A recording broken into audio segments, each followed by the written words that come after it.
Hey friends, welcome back to the Chronically Planned Podcast. I am your host, Shedrica Shantae, and today's episode is a beautiful one, okay? I had the chance to sit down with the co-host of the Invisible Strength Podcast, Karin and Chris, for a deep, honest, and powerful conversation about living well with lupus, honoring your body, and finding joy again. If you've ever struggled with being seen or supported while navigating chronic illness, or if you felt the pull between rest and purpose, this conversation will be just for you. So let's get into it.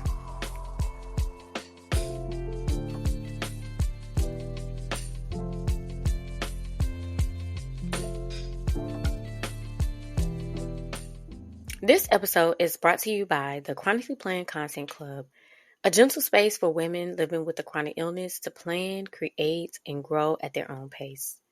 So whether you are wanting to share your story or build consistency with your content, the Content Club gives you the support and community you've been looking for. All the details will be in the show notes. Don't forget to book your free clarity call if you're ready to move from stuck to softly starting. Now back to the episode. Karin and Chris, I'm so glad that you were able to make it and join me on the Chronically Planned Podcast.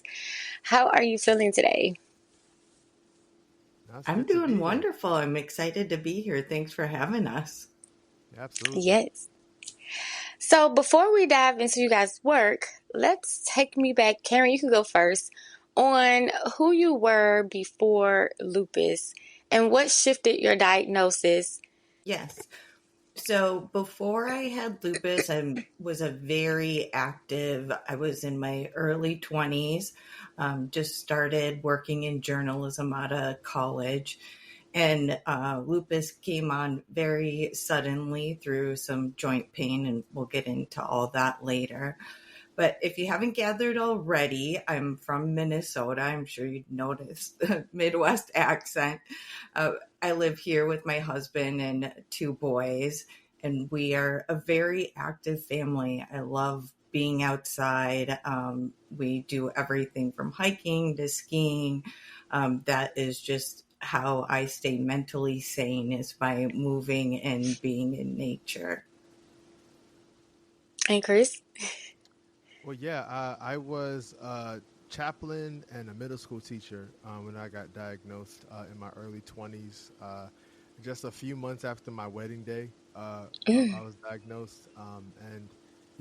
Similar to what Karin was saying, was coaching basketball, so was actively playing alongside my students and just running full court. Very active lifestyle. Very much enjoyed walking and nightlife and all that good stuff. So having lupus slow me down was a real shock because I didn't know I had a break. Yeah. So how did the Invisible Strength podcast come to life? Like, what did you need that didn't exist at the time? That's a lovely question. I think Invisible Strength was just a real wonderful collaboration where Karin has had this vision for Invigorate and taking care of not just folks within the lupus community, but folks within the whole autoimmune community, and being able to tell those stories. Because I think a big part of being in this community, especially when you're first diagnosed, is many of us don't know a lot of people who have these conditions. And so you're educating yourself on the condition and you're like, I've never heard of this before, or I don't know anyone who has this. And so there's a certain loneliness and isolation. And I think that our work, particularly with these conversations that you hear through Invisible Strength, is to inspire people and remind them that they're not by themselves. So I've been particularly proud of the conversations we've had, especially with those who are current or former collegiate athletes, speaking about, having to overcome all that they've gone through while still performing at the highest levels. It's really, really just been inspiring stuff. Yeah. So going back, I was diagnosed in my early 20s, and Chris speaks to that isolation feeling. And I think a lot of times we can feel robbed of whatever life trajectory that we were on, and having to be forced to sit on the sidelines because of lupus challenges just makes you reflect on your path. And it essentially, if you can get there, you can reimagine your goals and your dreams. It may look different than you initially thought with lupus, but it doesn't have to stop you. And I think at the core of these stories that we're sharing through Invigorate and Invisible Strength is that these diseases don't have to stop you, and you can still achieve amazing things despite lupus or other autoimmune diseases. Prior, you had asked what had you wished that we had had earlier in our journey, and along with just that sense of community that Chris talked about, I also wanted and needed hope, because it just felt like everything stopped and there wasn't a path forward.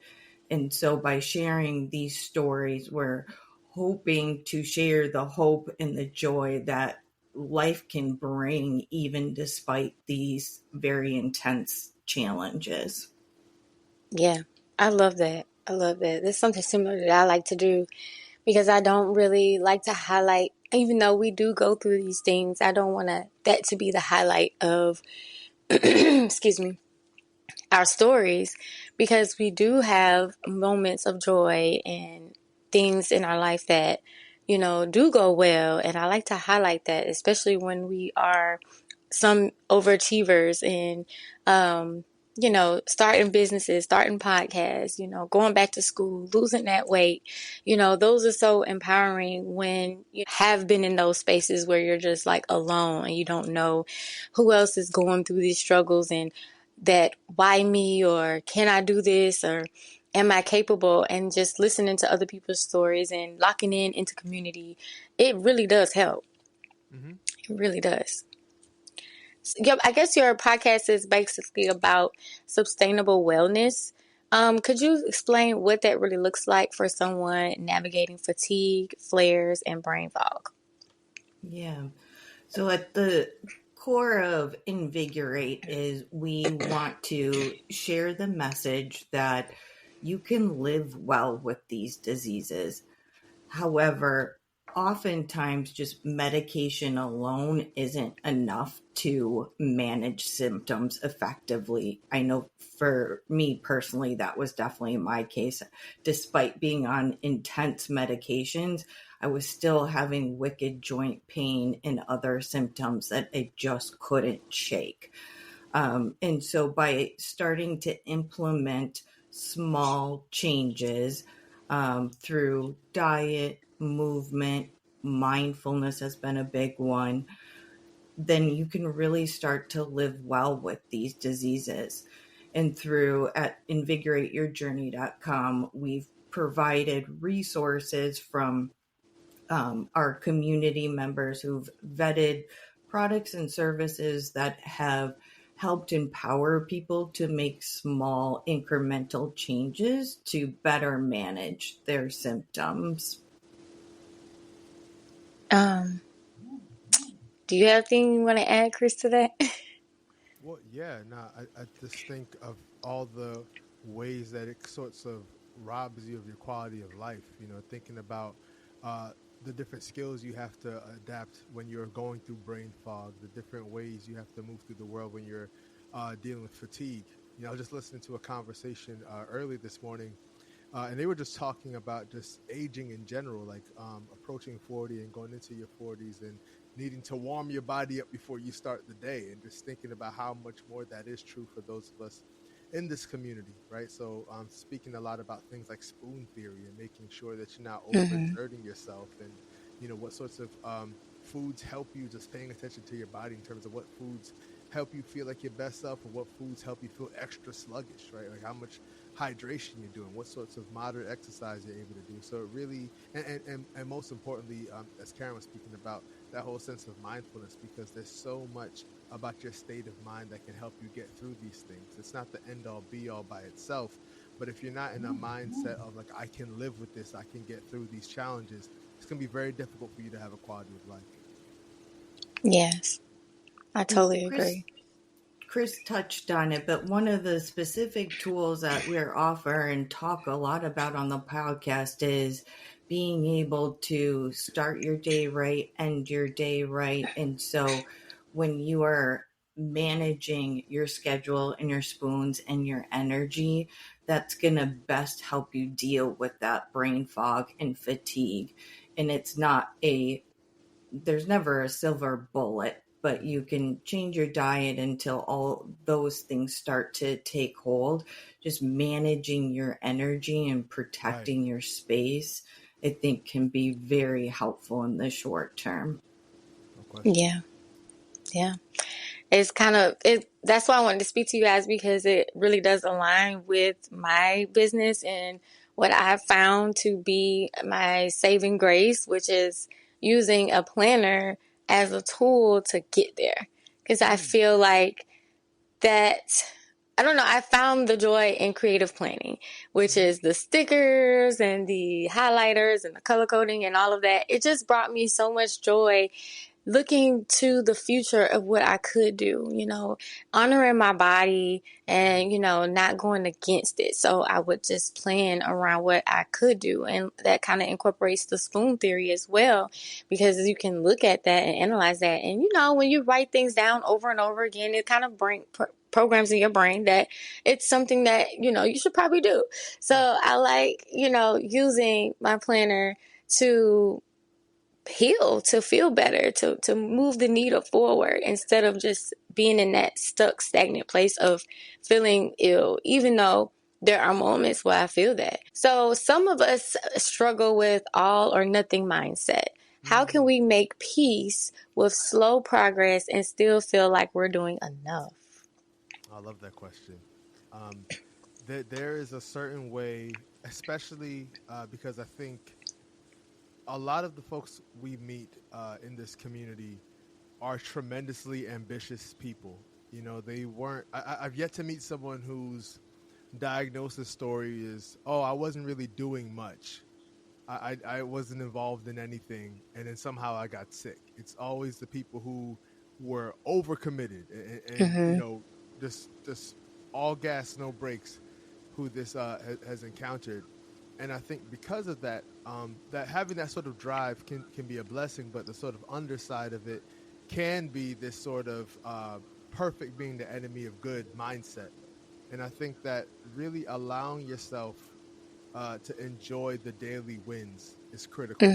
I do a lot of coaching for this community, and a recent client and I were speaking about how to push themselves. They were athletic and they noticed that they weren't having the same sort of drive and push, and just really lamenting the loss of ability. And I said we have to just realign our goals to our current situation. Right. So there was a time when, because of the flare I was in, I couldn't walk from my hospital bed to the bathroom. But what became a goal for me was, today I'm going to sit up in the bed. And maybe tomorrow I'm going to put my feet on the ground. And the day after I'm going to stand up. And so we have to just realign our goals, because if we don't do that, and the same thing, and this is applicable to anyone, if you hadn't worked out before and you're like, my goal today is to bench 600 pounds, you're going to injure yourself, if not worse, right? You have to start with something that's reasonable and continue to just improve upon that baseline. And I think it's the same way that we have to do that. And it ultimately boils down to just being kind to yourself and being gracious to yourself. Because if you don't have this sense of positive outlook toward yourself, it's going to be very difficult for you to get through this. This is one of the hardest things that I've had to work through on my journey. As Chris mentioned, it's like being that type A personality, all gas, no brakes. I think that is a core reason why I struggled for many years early in my journey, because I didn't want to have anything to do with lupus. I was just focused on what I needed to get done or thought I needed to get done. not taking into account how I was feeling or the state of my body and symptoms in that situation. But coming out the other side, having gone through severe complications and hospitalizations, has really helped me reflect and realize those small goals, like walking to the end of the hospital hallway or wherever you're at that point, is what got me through. So no matter how small the goal is, being able to see that incremental progress gave me hope. It's like looking forward to the future. It's like, okay, I can do something a little bit more each day. And that changed my outlook on the whole prognosis. Yeah. So, what are the 2 to 3 practical lifestyle shifts that have helped you reduce your symptoms or reclaim your energy? 2 to 3, huh? I would say number one, really focusing on hydrating. Okay. I make it a big priority. Just try to like keep yourself hydrated. Like wake up and drink water. Keep drinking water throughout the day, like herbal teas, things of that nature. For me, and I'm not saying this is going to work for everyone, but I found that because with lupus, so much of the ball game is inflammation. I reduced foods that cause inflammation. That has helped a ton, especially with like my joints and in my labs, and also just this third one I'm mostly good at, except for that it's the NBA playoffs. So right now I'm terrible at it. But getting sleep, generally, I prioritize my sleep. But I love basketball, so I'm exhausted. But so I'm watching these games too late. But those three, just hydration, really, reducing inflammatory foods and getting good night's sleep. So, I want to ask you something from that. So, what are like because I guess I'm asking for myself. All good. I feel like I should know this, but I probably don't. It's okay. Like some of your, I guess, most important inflammatory reduction foods, like. Well, yeah. So, reducing fried foods. So Okay. if you're big, I got a good friend of mine who, after work, they always get like a small French fry from McDonald's just to like kind of hold them over till they get home. So little things like that, little treats like that. Just reducing the intake of fried foods. Just making sure that like you're reducing processed foods. Just trying to eat whole foods as much as you can, which for me has meant really an uptick in how much I prepare food instead of like buying food. I'm making a lot of my meals, and for me, I've reduced or completely eliminated my consumption of meat. Like I don't eat meat anymore. Oh, okay. And I haven't done that now for about 6 years. So just really, for me, that's been a drastic thing. As well as like, and this is more because like the medicines I've had to take. Like I stopped drinking alcohol as well. Yeah. And for you, the 2 to 3 practical lifestyle shifts? Yeah, I will say, well, it's a sensitive topic around diet, but nutrition has been a game changer for me. For me personally, I've cut out gluten and most dairy, and that has reduced my symptoms so much. Very much helped. And like Chris said, incorporating more anti-inflammatory whole foods, getting away from the pre-packaged processed foods is also a game changer. The second one I would say is really managing my days and my energy. You referenced a planner, and I like to have a paper planner because you can only fit so much on a paper planner versus like the apps are just endless to-dos. So making sure I'm like taking into account like how I feel on any given day and work with whatever energy I have. And then focusing on progress, because it doesn't matter what kind of energy I wake up with. It's like you have something to work with. There have been times where I haven't been able to even just sit here and be vertical. And so when there's days where you're feeling fatigue and the brain fog, it's like, hey, it could be, I've experienced worse. Like we can focus on working with what I have right now. Yeah, I love that. I feel like for me, the planner is one, obviously, but also just like you said, gratitude, like being able to reflect back and looking at the situation of like, okay, well, at first I couldn't walk. At first I couldn't talk. So now I can do these things. So it's not that bad.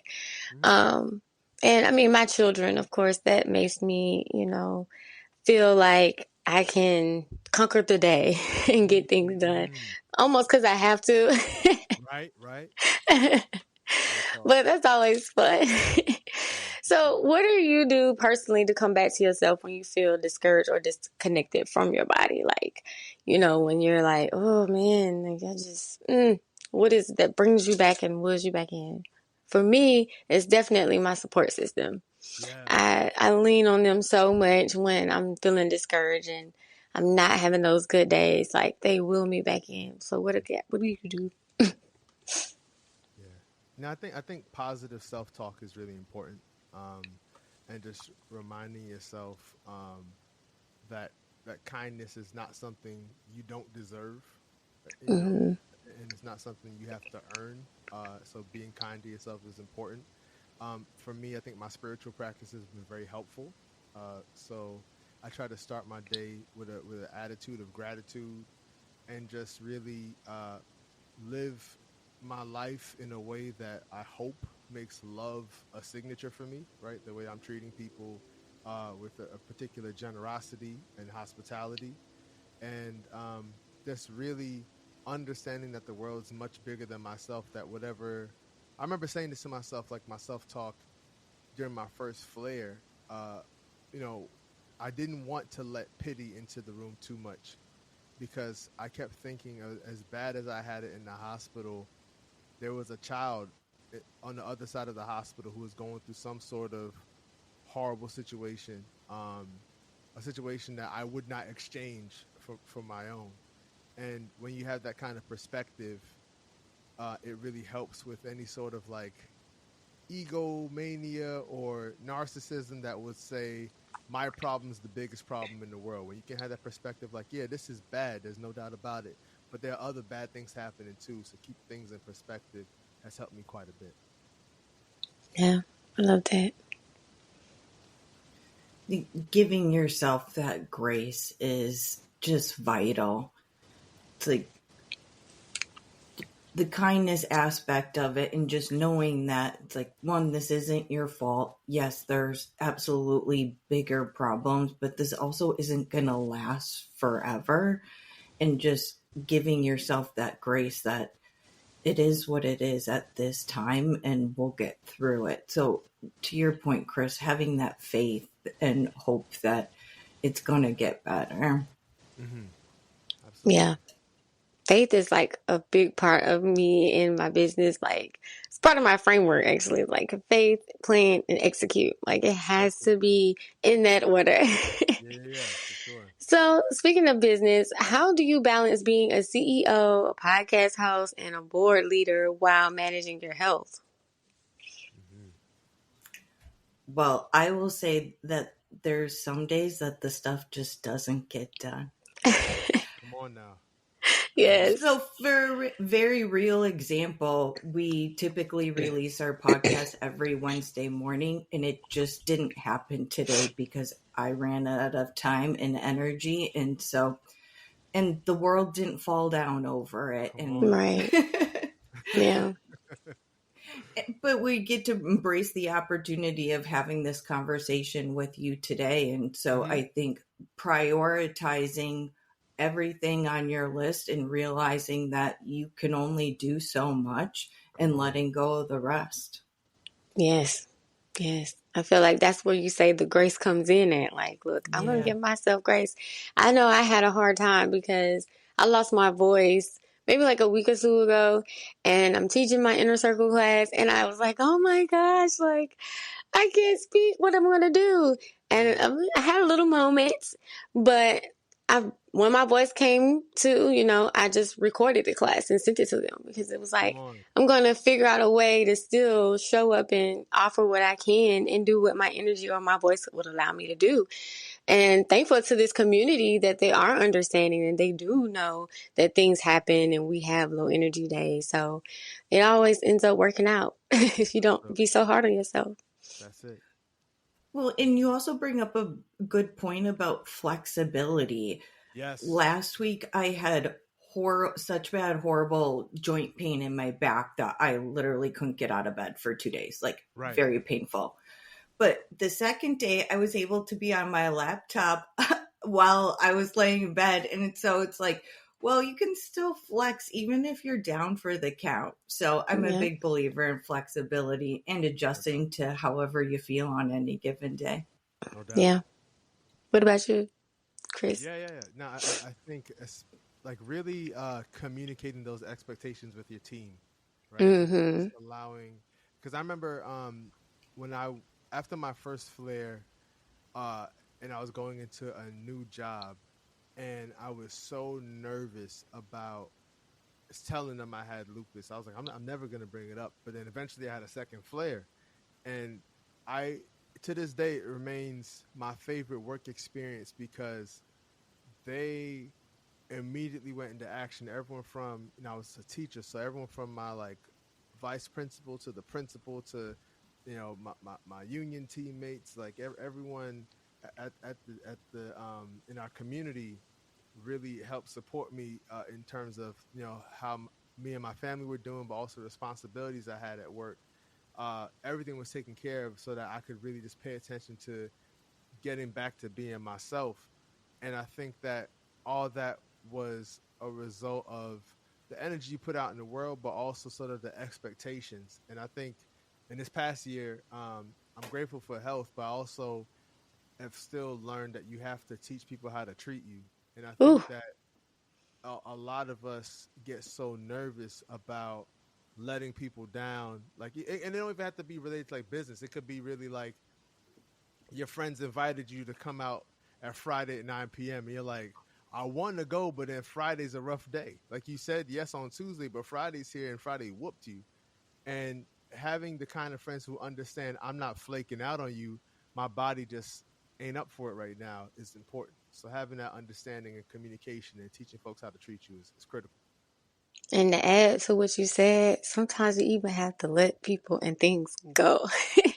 Because we do get anxious and nervous about that too. It's like, what would my life look like without this experience or this person in my life? But it's like, it's better for me, if I do this. So, that's something else that kind of grinds me a little bit, because I'm like, oh, I'm so used to comfort in this way. But, I know consciously, like, it is better for my mental, it's better for my well-being, it's better if I just let it go.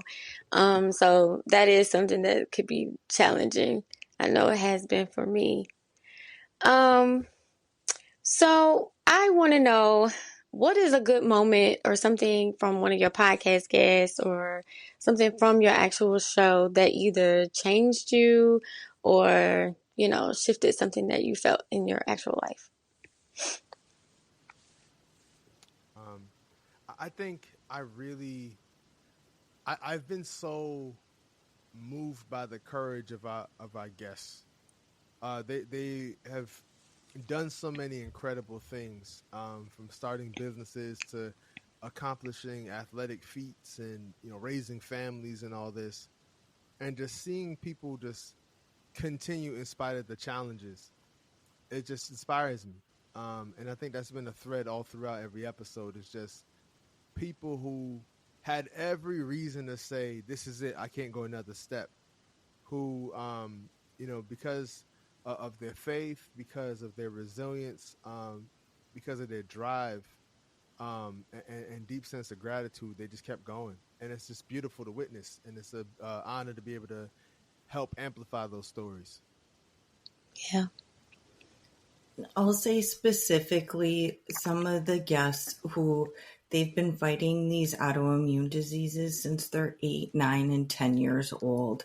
Right. And seeing these young kids who are now in college who have been battling these autoimmune diseases for decade have their drive, their pursuit of wanting to go after their dreams and their love for life.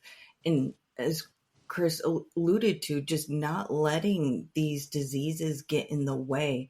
And while they may have had to quit one aspect of their life or reimagined in their goals and had to pivot, whether that's a sport or what you're going to school for or a career, no matter what obstacles, they haven't let anything stop them. And seeing the persistence is just incredible to me and very inspiring. Okay. So what are you currently working on that you guys are excited about? And how can my listeners connect with you and support your mission? Well, I'm really excited that we're going to be offering some coaching opportunities coming up very soon. I, as I mentioned earlier, have done a lot of peer coaching with folks in the lupus community, and I'm excited to be able to incorporate that into our rhythms here at Invigorate with group coaching coming up in the summer, as well as like individual coaching opportunities. So I'm really excited about that. Oh, cool. The coaching will be a great addition to the resources that we already provide, but it's just that extra level of support, especially for people who are first starting out or having trouble managing symptoms or just navigating all the different challenges that come with these conditions. So we're really excited to release that. Okay. So I want each and one of you to finish this sentence, and it doesn't matter who goes first, but my diagnosis taught me what?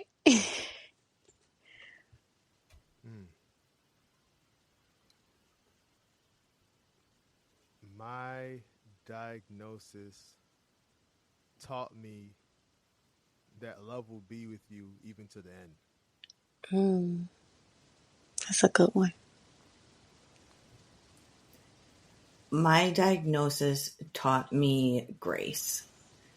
Give myself grace. I love that. Thank you guys so much for tuning in and joining us today. Thank you, Chris and Karin, from I want to get it right, the Invigorative Invisible. I can't say that word. That's why I skipped it at first. You're good. You can join us on the Invisible Strength podcast and then check out invigorateyourjourney.com for resources. Yes. Thank you, Karin. I got you. Thank you guys so much for joining me. And until next time, you guys, peace and be intentional. Bye. If this conversation spoke to you, I'd love for you to subscribe to the Chronically Planned Podcast and leave a review. And if you're ready to start sharing your own story, planning softly, or building your content as a chronic illness warrior, I'd really love to work with you. You can join the Content Club or book a free clarity call, and let's figure this out together. I love you deep, and I'll talk to you soon.